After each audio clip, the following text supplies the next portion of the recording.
Yan. Paparami na naman ang aking baby, oh. Magkapatong na naman sila.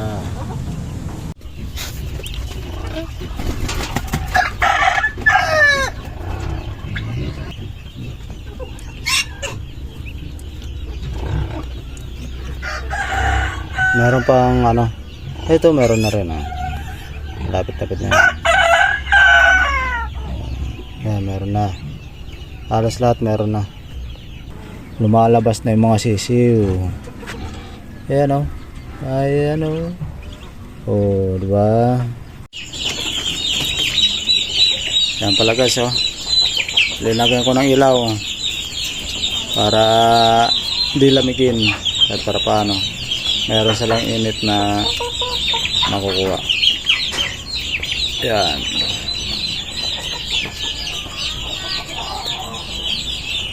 Diyan muna kayo sa ilaw. Yan ang bilang magsisilbisan yung init. Maganda,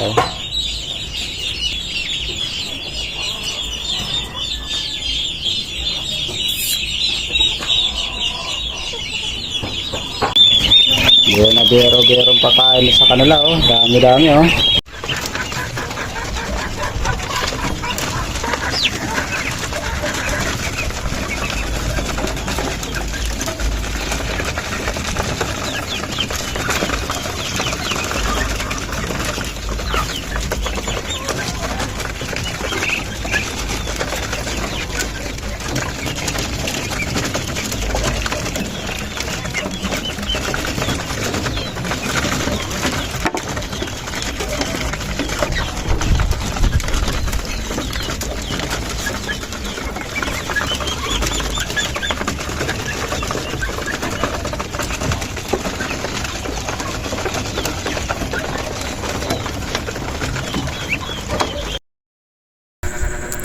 Yan pala mga kamongs, nangungupawala ako ng gulay sa palengke para ipakain sa mga alaga.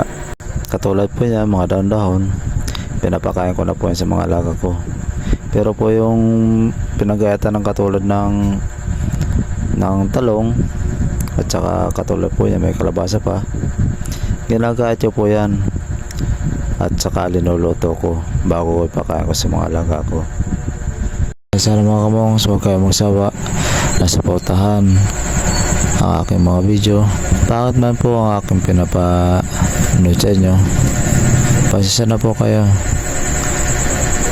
kasi po ito lang, yan pa lang ang kaya ko. Ang cellphone kong gamit ay isa lang po, dyan po ako nag-i-edit.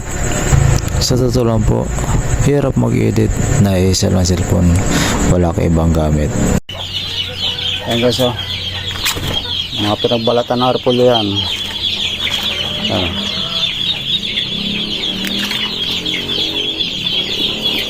Bibigay natin sa alaga natin bibi.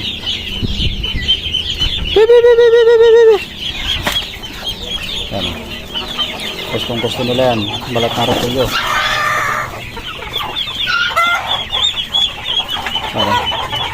Sumusugod na sila, dagdagan ko pa, kulang.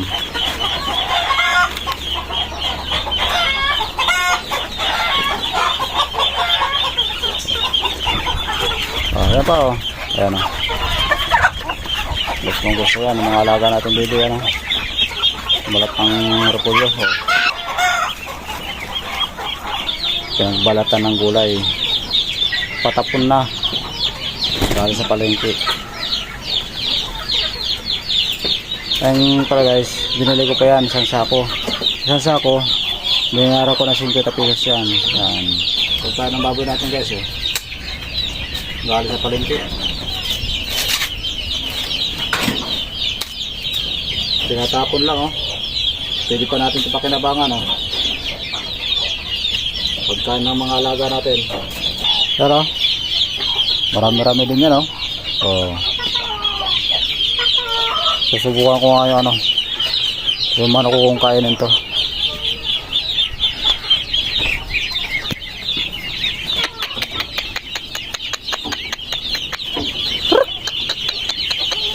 Ah.